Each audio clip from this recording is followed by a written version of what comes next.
Hello everyone. तर आज ना ही जी व्हिडिओ आहे ही खूप जास्त इम्पॉर्टंट व्हिडिओ आहे. बिकॉज मी आज ह्या व्हिडिओच्या माध्यमाने मी तुम्हाला एक खूप जास्त इम्पॉर्टंट रेमेडी देणार आहे. आणि ही जी रेमेडी आहे हे द्यायचं कारण आहे की आजचा जे यूथ आहे ते खूप जास्त कन्फ्युज्ड आहे. त्यांच्या लाईफमध्ये छोटे छोटे डिसिजन्सला घेऊन खूप जास्त कन्फ्युज्ड असतो. त्यांना माहीतच नाही आहे की आपल्याला लाईफमध्ये करायचं काय आहे. आणि एक्झॅक्टली अगर बघायला गेलं तर ह्युमन्स देवाची सगळ्यात मोठी आणि सगळ्यात जास्त ब्युटिफुल क्रिएशन्स आहे. खूप जास्त योनी क्रॉस करून आपल्याला एक ह्युमनची लाईफ भेटते. तर आपल्याला मला असं वाटतं ही जी लाईफ आपल्याला भेटली आहे ना, ह्या लाईफबद्दल आपल्याला ब्लेस्ड असायला पाहिजेत. आणि ही लाईफ एकदाच भेटते, तर ह्या लाईफला आपल्याला वेस्ट नाही करायला पाहिजेत. आणि त्याच्यासाठी मला असं वाटलं की मी तुमच्या सगळ्यांना आजचं जे यूथ आहे त्यांना एक खूप इम्पॉर्टंट आणि खूप कामाची रेमेडी देते. बिकॉज ॲज अन ॲस्ट्रोलॉजर माझ्याकडे भरपूर लोक येतात आणि मोस्टली जे टीनेजर्स आहे ते येतात. त्यांच्या करिअरला घेऊन खूप जास्त कन्फ्युज्ड असतात. आणि करिअरपेक्षाही जास्त जे महत्त्वाचं आहे ते त्यांच्या रिलेशनला महत्त्व देतात. बिकॉज इमोशनल सपोर्ट लोकांना कुठे ना कुठे आजच्या टायमिंगला इमोशनल सपोर्टची गरज पडते. आणि काही लोक फायनान्शियली सिक्युरिटीच्या मागे पडतात आहे. तर इमोशनल अँड फायनान्शियल हे गरजेचं आहे फॉर शुअर. बट त्याहीपेक्षा जास्त गरजेचं आहे आपली हेल्थ. पण हे आपल्या लाईफमध्ये सगळ्यात इम्पॉर्टंट फॅक्टर. फर्स्ट आपली health, second finance, mental peace, relation, हे सगळे जास्त इम्पॉर्टंट फॅक्टर्स आहे. आणि आपल्या लाईफमध्ये बघायला गेलं तर आपले जे छोटे छोटे चॉईसेस असतात तेच रॉंग होत आहेत. इवन आपला जे डेली लाईफ आहे, डेली शेड्यूल आहे, ते बिघडत चाललं आहे. तर ही काही प्लॅन व्हिडिओ नाही आहे. हे जे मी मध्ये आत्ता फील केलं आहे, जे ॲक्च्युअलमध्ये माझ्या आसपासचे लोक आहेत त्यांना मी ऑब्झर्व करून ह्या गोष्टी बोलायला गेली आहे. तर ही जी रेमेडीज आहे ही ॲक्च्युअलमध्ये वर्क करते. बिकॉज ही रेमेडी मी स्वतःही ट्रायड अँड टेस्टेड आहे. आणि खूप लोकांनी माझे जे ओळखीचे त्यांनी ह्या रेमेडीवर काम केलेलं आहे. तर सगळ्यात जास्त इम्पॉर्टंट, बिकॉज आपली हेल्थ बरोबर राहत नाही. बिकॉज आजच्या दुनियामध्ये तुम्ही बघेल तर नीट हवा, पाणी, खाणं काहीच नाही आहे. केमिकल्स हर एक जागेवर आहे, बरोबर.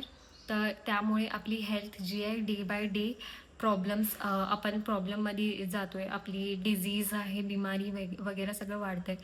पहिल्याच्या वेळी लोक 100-100 वर्ष जगायचे, पण आजच्या टायमिंगला 50 क्रॉस करणंसुद्धा खूप जास्त कठीण आहे. जे 12वीचे लोक म्हणजे जे 12वीला असतात, 11वीला असतात, तिथूनच लोकांना हार्ट अटॅक, बीपीचे प्रॉब्लेम्स, ओबेसिटीचे प्रॉब्लेम सुरू होत आहेत. राईट. तर पहिली गोष्ट हेल्थ ठीक नाही आहे, फायनान्स ठीक नाही आहे, वरतून रिलेशनशिपसुद्धा तिथं पण स्टेबिलिटी भेटत नाही आहे. आणि लग्न खूप लोकांचे होत नाही आहे, किंवा खूप लोक लग्न केल्याच्या नंतर ते टिकून राहत नाही आहे. त्याच्यामध्ये पण खूप जास्त आजकाल बघू शकतात की डिवोर्स रेट पण खूप जास्त होतं आहे. आणि हर एक फील्डमध्ये लाईफचा प्रॉब्लेम आहे. आणि ते सगळं सोडल्याच्या नंतर लोक डिप्रेशनमध्ये आहे, सुसाईड करता आहे. आपली जी इतकी व्हॅल्युबल लाईफ आहे, देवानी एवढी व्हॅल्युबल लाईफ दिलेली आहे, वेस्ट करता आहे. सुसायडल किंवा रात्रभर झोपायचं नाही, ह्या सगळ्या गोष्टी पूर्ण आपलं शेड्यूल जे आहे बिघडून ठेवलेलं आहे.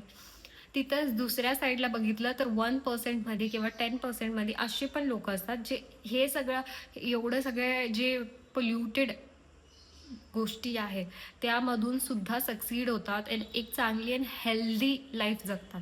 तर ते लोक असं काय वेगळं करताय जे आजच्या टायमिंगला ते सुद्धा म्हणजे इतकं चांगलं करताय.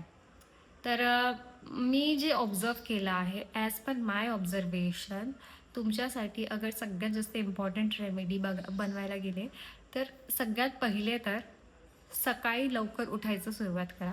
सकाळचा सूर्य बघायचं सुरुवात करा. आणि रात्री झोपायच्या अगोदर 1 तास, झोपायच्या 1 तास अगोदर मोबाईलशी दूर राहा.